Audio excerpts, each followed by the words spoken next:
Hi guys and welcome back to World of Tanks, and it's Sunday and another random destruction, and it's a tier 9 match. I'm in the Russian tier 9 heavy tank, the T10. I've not got it fully upgraded, and we're here on Westfield and it's a standard battle. Now, like I said, I've not got this fully upgraded. The gun I've got is actually the BL9 from the IS3, the tier before this, but with 4.72 rounds a minute, which is slightly slower. 225 penetration and 390 average damage, 265 on the premium. Horrible aiming time at 3.4 seconds and not particularly good accuracy at 0.4.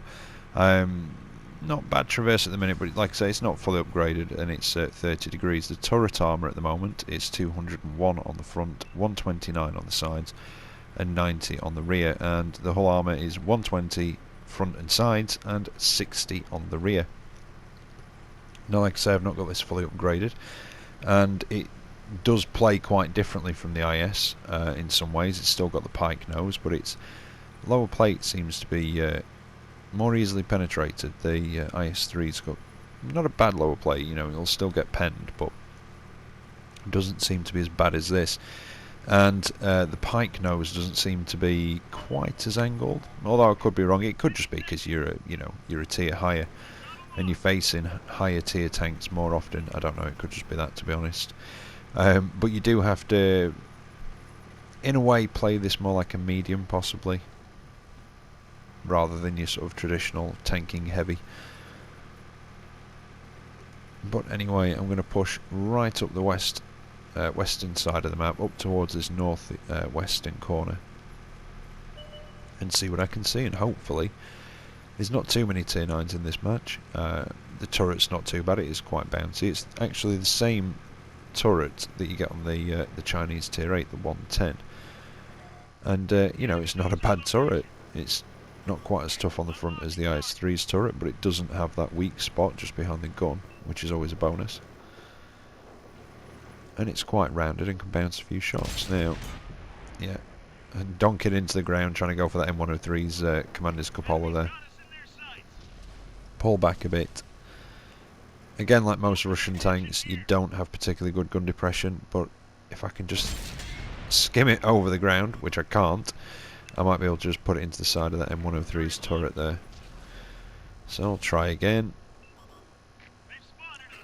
Wait for it to aim. And, yeah, managed to get him that time.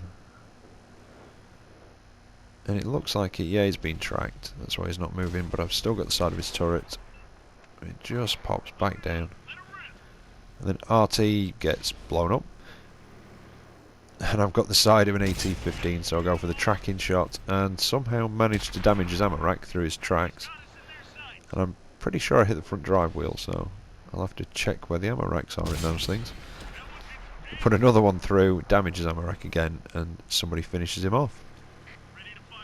Right, now to focus in on the M103. There doesn't seem, when I can speak, to be much else up here, so I'm going to go for the commander's cupola. Hit it that time. There just seems to be the M103. Oh no, there's 3 heavies. I thought there was just 2, but one more's popped up. But I can use the terrain to get round on that M103. There doesn't seem to be much else backing him up. So I'll rush him down, fire on the move, and just track him. And you know what? Yeah, I was going for the ram. But somebody took him out before I could get there. And, yeah, bit of a dirt moment. Going for the IS3. Waiting for the aim. Put it into the floor. That's when I realise that there's an STI to my right. Yeah. Poor map awareness. Yes. Did it nearly cost me? Yes. But luckily it didn't. And that was nothing but just pure luck that I didn't take a big old hit there. So that teaches us map awareness, boys and girls. Poor map awareness is a killer. So I'm going to... Well, I didn't think I'd finish the IS3 off, but there you go. And I do apologise for my bit of absence from Facebook and from the comments over the last day or so.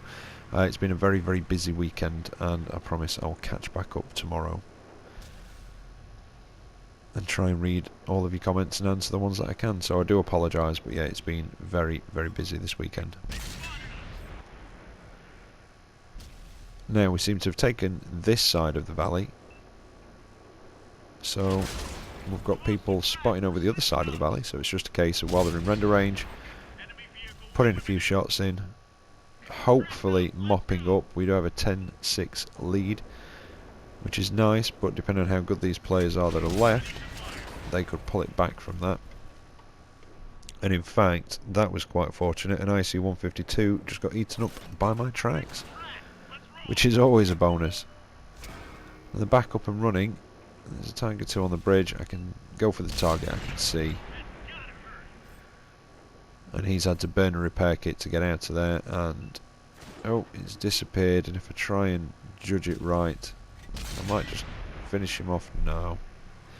Nope, I missed. T-34's popped back up, looking for a better shot. Not got much to shoot at, and where did that shot come from?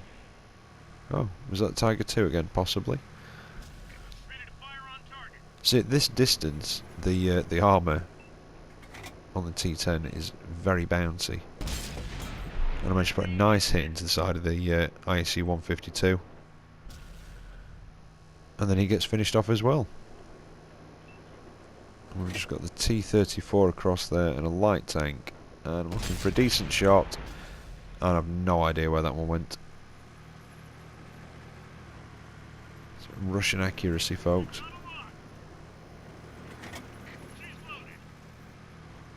No, I'm trying to move in, get across the bridge, get a better shot at that T-34, to be honest. Although, having said that, I could have possibly done with staying back, so I think I would have had a better shot from where I was. But no, let's get across the bridge, trying... Oh, here he comes. Can I get him? Oh, and it gets eaten by his tracks. But he's done for. There was a lot of people watching for him. And I think that Tiger that was spotting across there, I think that was him, but I think he's survived. And yeah, he does quite well out of this match. Remember, he's a tier 7 tank in a tier 9 match. And now it's just a case of finishing off that light tank that's across there, and bang, there we go. And while we're chasing down this last light tank, I'll also say a big thank you again. I've hit 1,800 subscribers over the last couple of days, so a big thank you to all of my subs again. It's absolutely fantastic, and it's still... I don't know, it is sinking in, but yeah, it's still taking a bit of time. But yeah, thank you to everybody out there that enjoys my channel, and yeah, I'll keep making them as long as you lot keep watching them. And again, I apologise, and this is, I think, where I take the only damage. Yeah, I take the match. Throw caution to the wind and all that. But yes, I apologise, I've not popped up on the Xbox yet. I am getting round to it. I've downloaded it. Hopefully I'll be on it maybe tomorrow or Tuesday for a little bit. Maybe tomorrow, actually. I think I've got what I need for a World of Fail tomorrow. So might try and get on the Xbox, but I was just waiting to download my editing software so that I can record it on the laptop and show it on YouTube if it's any good. But not a bad match, just under 3,500 done and a couple of thousand blocked, or just over a couple of thousand blocked. And there's that Tiger, and he came top of the table. I think I checked afterwards, and he got something like 4,500 spotting damage, which was a pretty good match for him, so well done to him. But yeah, not a bad little runabout in my T10, just trying to get it fully upgraded at the minute. And I think we've got 2 more replays for you tonight.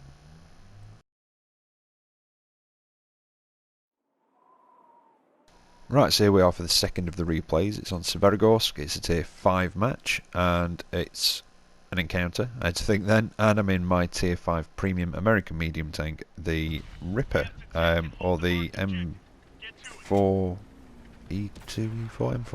M4A2E4, I think it is the full name. It's one of those really weird ones now. It's not a bad tank. The biggest kind of letdown to it is that it's got the... Well, it's got the gun off the M3 Lee, that 75mm, 15.7 rounds a minute, 92 penetration, which is a bit lackluster, and 110 average damage, 127 for your premium rounds. 2.06 second aiming time and horrible accuracy at 0.46. Now its turret armour's not too bad, 76 on the front, 51 on the sides and the rear. And the hull armour works, bear in mind this is sort of at the same tier as the Sherman, which I think has got something like 54mm on the front, and this has got 64 and then 38 on the sides and the rear. So, and it's got very good gun depression as well, so you can really work the ridge lines in it, and you can bounce. Well, actually, you know, it's got preferential matchmaking. You top tier a lot of the time, and with the 64mm and the angling on the front, you can actually bounce quite a few shots from lower tiers. If you work in the ridge lines, you can bounce a hell of a lot off your turret. Although that bloody T28 damaged my ammo rack, so you know, decent rate of fire on this, like I say. And this was the first match that I went on today. Training up a crew. In fact, I'm overtraining a crew for the T20 because I've unlocked that. I've not bought it yet, but I've unlocked it, so I'm on my way to it at the minute. And do you know what? I mean, a lot of people, they don't like the paint job on this. It really doesn't bother me. You know, I'm not a massive fan of it, but it really doesn't bother me. But it's authentic from the Korean War and what the American soldiers, I think it was, put on them in the Korean War. And like I say, it just really doesn't bother me. And a lot of people don't really like this tank, from what I gather. But again, I don't mind it. It's not bad. It's got a decent rate of fire. Like I say, penetration's a bit lackluster, but premium ammunition sort of. Well, I suppose it's a combination of fairly cheap premium ammo and, well, it's silver bonuses. You're not going to lose money, and you can afford to fire quite a bit of premium out of it. I try not to, and a lot of the time I find I don't have to, unless I get into a tier 6 match, or I'm trying to get through something a bit tougher at a distance. But we've managed to push down that sort of western raised valley gully type thing, through to the other side. And yeah, an AT2, I think even against its commander's cupola I'm going to struggle, and I'm probably going to have to swap to premium ammunition. Although if I can get the flat back of the fighting compartment... Oh no, I have switched to premium ammunition. There we go. That's why I penetrated. But yeah, like I say, it's not bad. It's alright. It's you have a bit of fun in it, and if you like the M4 and that sort of tank, then I think you'd probably get on with this. Yeah, I've got some good shots at Panzer IV-H, who hasn't seen me yet. There we go. Now he's looking at me. Well, he could have seen me, actually. I forgot I've not got Sixth Sense on this crew. I'm training them up. And yes, I know I've not got Sixth Sense, but I ended up having to put a fresh crew in the Easy 8 when I bought it, so... Yeah, I've been slacking a bit, so that's why I need to get them trained up now. Up to tier 7 with no skills, that's pretty suicidal. They don't help out loads, but they do help out. And we are, well, kind of stomping on the enemy team. It's a 12-4 win at the moment in our favour. 2 tank destroyers left and a heavy. There's the heavy, there's one of the TDs. And I'm not sure what they are. I don't know if I check in a moment, I can't quite remember now. I know it was only this morning, but there you go. Well, one of the TDs is taken care of. The heavy's been taken care of. And I think I do check in a minute just to see what it is and see how much chasing I'm probably going to have to do to try and find it. And I think it's a Death Toaster. I can't remember the proper name. Tier 5 German...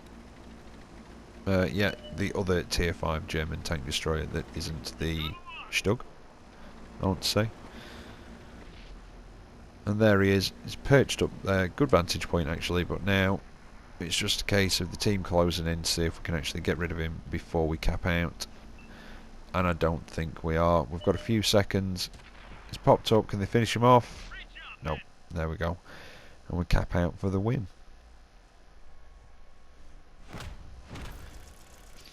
So again, a nice little victory. Not a stunning round, but a nice little round. 110, don't forget, per shot, and I did 1200. Came out with a high caliber, which was actually quite a surprise. And a sniper medal and a second class mastery, and came top of the table, which is always a nice surprise. But yeah, I was surprised with the high caliber. I didn't think that score was quite high enough, and I did press the wrong button there. And then we've got one last game coming up for you, and it's actually the second game that I played this morning. Right, here we are for the third and final replay of this episode, and it's on airfield, standard battle, and it's a tier 8 match, and I'm in the tier 8 American Heavy, the T32. I have it fully upgraded. It's got the same 105mm gun as the T29, a tier below, but with slightly increased rate of fire, and I think slightly better aiming time, although I could be wrong on that. 5.66 rounds a minute, 198 pen, 320 damage, 245 on the premium ammunition. With a 2.3 second aiming time and 0.41 on the accuracy. Traverse, like a lot of the American heavies, is not brilliant. 25 degrees. Turret armor is phenomenal frontally. 298mm of frontal turret armor, turret armor, and 197 on the sides, which is actually really good and can be quite trolly, and 152 on the rear. And the hull armour is slightly better than the T29 as well. 127 on the front, 76 on the sides, which isn't brilliant, and 51 on the rear, which is quite poor. In fact, 76, yeah, I suppose it's not terrible. It could be a Carnarvon or a Conqueror, which is 51, but yeah, it's not too brilliant. But it definitely suffices for side scraping as long as you're careful. And it's not a particularly bad grind. You've generally unlocked a lot of stuff on this. You don't have to unlock loads to actually get it fully upgraded. I think about 14,000 XP, and that was it. And I was a bit disappointed that the gun was very similar to the T29s, and there's nothing wrong with that one, but that's at tier 7, this is at tier 8, and I do feel that it struggles slightly in tier 10 matches, and you have to fire a lot more premium ammunition generally than you'd like, especially at a distance, because you've not particularly got the accuracy there.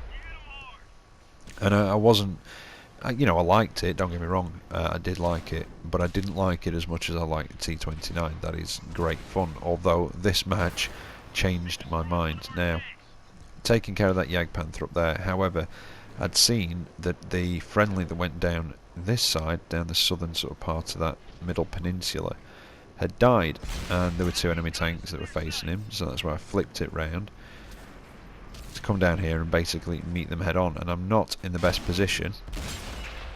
Took a hit there. Although, having said that, even though it's only 127 on the front, it can be quite trolly, and especially when you're top tier, you can bounce a lot of shots. If you just angle the front, you can bounce a lot of shots off it. That was a misjudgment on my part. I actually thought he was going to be the other side of that wood, however it has cleared it away, and now I can just peek forward, get some shots on his cupola, and all he can do, well, is shoot at my turret, which he's not going to get through. He could damage my commander's cupola, but from that angle I don't think he's even going to be able to see it, or if he can, not very much at all, and it's going to be very hard for him to hit. But with me being just above him, I can keep planting them into his. And I think even if he can just see the front of my hull, it's at that much of an angle, the part that he can see, he's just bouncing off that as well. So just pop back, wait for the reload. Here he comes. I think he's starting to get a bit frustrated. He's just trying to get round. And he bounced off my upper plate there as well. And that's what I mean about that upper plate. And then, yeah, cheeky little medium just buzzes around, bang. Thank you very much. I probably could have done that myself, but I don't know. I didn't want to take a hit. There was still quite a few enemy tanks left on the other team, and I didn't see the point in taking an unnecessary hit at that point. So now we can push round this southern corner. We've got a Hellcat up there, and yeah, just whizzed straight over the top of his turret, and he starts to back off. I could possibly do with fixing my gun, to be honest, and I'm not quite sure why I haven't yet. In this, I usually do, because I don't really tend to get my ammo rack damage that often, so I do normally fix my gun, and I'm sure I will do at some point. You know, that Hellcat popped back up, he's gone again, and I'm just wondering which way to go. whether to go off to the left and try and work my way around the back into the enemy base, or whether to basically just go straight up the front ramp. I do wonder what that medium's doing, although I think he could possibly be hiding from something. And yeah, just go straight up the front ramp. They seem to be doing alright around there. The scores are dead even, 7-all. And I'm just keeping an eye out because I could have sworn there was something off to the left as well up here. So I want to keep an eye out for that. There's a Hellcat, pop up. Oh! And I just locked on and fired, and cheeky ammo rack from full health as well. Very, very satisfying when that happens. It's just a shame that I don't think the Hellcat's turret pops off. Oh, I've got an OI. I don't know if that was the thing I'd seen in the cap. Now you can see I'm going for that upper collar, which is where the ammo rack is, or the sort of shoulder of the hull. And yeah, there's an ammo rack just in the front part of that. But he pulled back, so I just put it through his lower plate. And I'm not going to go into cap. I know they know where I am, because obviously the Oni got me spotted, so I've shown up on radar. And like I said, I don't really want to go in cap. I'm going to try, see if I can do a bit more damage, and have the advantage of sneaking up on tanks rather than sitting in cap and letting them sneak up on me. And I've got Type 59, I've got the side of him, go for the aim, and just behind his front drive wheel. It would have been nice to have tracked him side on. That would have been quite nice. Ooh, and I just missed that one. He jinked to the side, and I fired it a bit late, and it just went off behind him. And now we've got a flat Panzer, and damaged his engine. In fact, yeah, I have fixed my gun. I don't know when I did that. Probably when I was trying to get the Type 59. One more finishes off the flat Panzer. Now that Type is going to be sneaking up on me somewhere. Oh, can I get the... no, can't get the reload in time. And here comes the Type. Whoops. That was a bit less delicate than I planned it to be. And he just gets around behind me.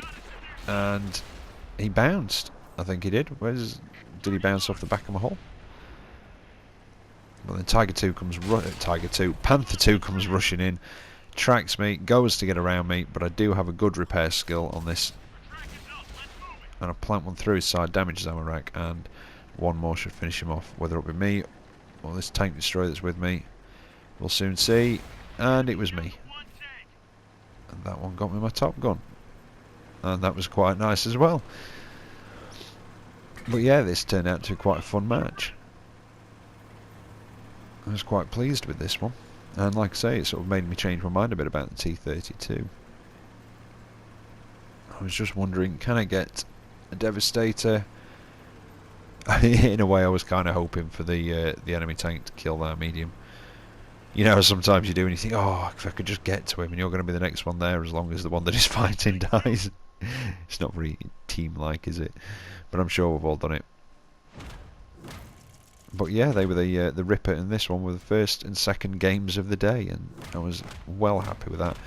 Of course, it went downhill a little bit, how could it not? But yeah, I was really happy with these two, and I came out of that with a high caliber, an ace tanker, and a top gun, and 5,407 damage done, with just under 3,000 blocked as well. So yeah, quite a nice round, and quite a pleasant start to the day, those two. So yeah, very happy with those, and like I say, that's kind of made me change my mind a bit about the T-32. I quite like it now. But there you go. Anyway, right, I shall be back tomorrow with possibly a World of Fail. Hopefully I might be popping up on Xbox World of Tanks for a little bit tomorrow if I can get that sorted. And yeah, I hope you've enjoyed tonight's episode, and I hope it's been entertaining for you. And as always, take care out there, and I will catch you next time. See you later.